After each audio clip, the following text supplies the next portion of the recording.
Assalamualaikum warahmatullahi wabarakatuh. Nama saya Muhammad Arfani, NPM 1912-4807. Di sini saya akan menjelaskan mengenai pengertian metode tafsir ijmali dan juga langkah-langkah metode tafsir ijmali. Oke, jadi pengertian metode tafsir ijmali di sini.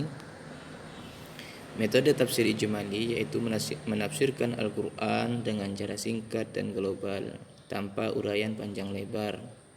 Dan juga metode tafsir ijmali di sini menjelaskan ayat-ayat Al-Quran itu secara ringkas, akan tetapi mencangkup dengan bahasan yang populer, mudah dimengerti dan enak dibaca. Dan juga sistematika penulisannya mengikuti susunan ayat-ayat di dalam mushaf itu sendiri. Dan juga penyajiannya tidak terlalu jauh daripada gaya-gaya bahasa Al-Quran. Oke. Ciri-ciri dan jenis tafsir ijmali di sini mengikuti urutan ayat demi ayat menurut tertib mushaf itu sendiri, sehingga dapat dipahami oleh semua orang, mulai dari orang-orang yang berpengetahuan luas sampai orang-orang yang berpengetahuan sekedarnya, seperti halnya tafsir tahlili.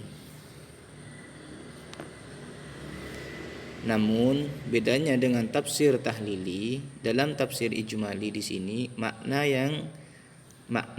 ayatnya diungkapkan secara singkat, secara ringkas dan global, akan tetapi cukup jelas. Sedangkan tafsir tahlili, makna ayatnya diuraikan secara terperinci dengan tinjauan berbagai segi dan aspek yang diulas secara panjang lebar. Nah, itu tadi perbedaan tafsir tahlili dengan tafsir ijmali. Oke. Dikatakan bahwasanya pada awal-awal Islam metode tafsir ijmali ini menjadi satu-satunya opsi di dalam memahami dan menafsirkan Al-Quran itu secara karena metode ini lebih jelas dan lebih mudah dipahami. Oke, di sini para ulama tafsir yang menulis karya tafsir di dalam menerapkan metode tafsir ijmali, di antaranya mereka adalah Jalal ad-Din Al-Mahilli dan juga Jalal ad-Din As-Suyuti yang mempublikasikan kitab tafsirnya yang sangat populer dengan judul tafsirnya Tafsir Jalalain. Mungkin teman-teman sudah pernah belajar atau tahu yang namanya Tafsir Jalalain. Oke, selanjutnya di sini langkah-langkah yang ditempuh para mufassirin dalam menafsirkan metode ijmali. Di sini ada 4 langkah. Yang pertama di sini membahas ayat demi ayat sesuai dengan urutan yang tertuang di dalam mushaf. Nah, kemudian yang kedua di sini mengemukakan arti secara global yang dimaksud oleh ayat tersebut. Kemudian yang ketiga, makna yang diutarakan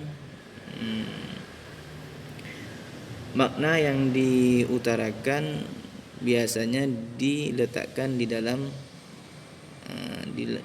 rangkaian ayat atau ayat yang diletakkan di antara 2 tanda kurung, sementara tafsirnya diletakkan di luar tanda kurung tersebut. Oke. Kemudian yang keempat di sini bahasa yang digunakan diupayakan lafadznya mirip bahkan sama dengan lafaz-lafaz yang digunakan di dalam Al-Quran itu sendiri atau dalam bentuk sinonim. Oke, di sini teman-teman bisa memperhatikan di PPT atau di slide, bisa diperhatikan di sini ada contoh tafsir Jalalain. Di sini ada contoh, perhatian penafsiran ijmali dapat kita lihat pada tafsir Jalalain ini yang karya membutuhkan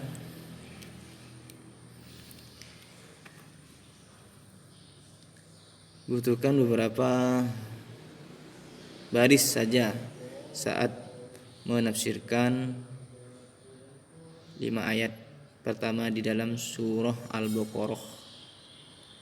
Nah, dalam tafsir Jalalain ini saat menafsirkan firman Allah Quran surah Al-Baqarah ayat 1. Di sini kita teman-teman bisa melihatnya.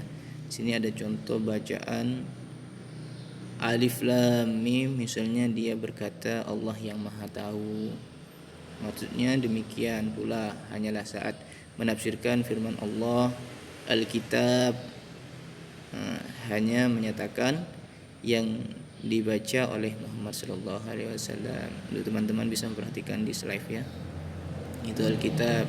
Ay hadzal kitab alladzi yaqra'u 'alaikum Muhammad sallallahu alaihi wasallam. Nah, itu penafsirannya. Oke, yang selanjutnya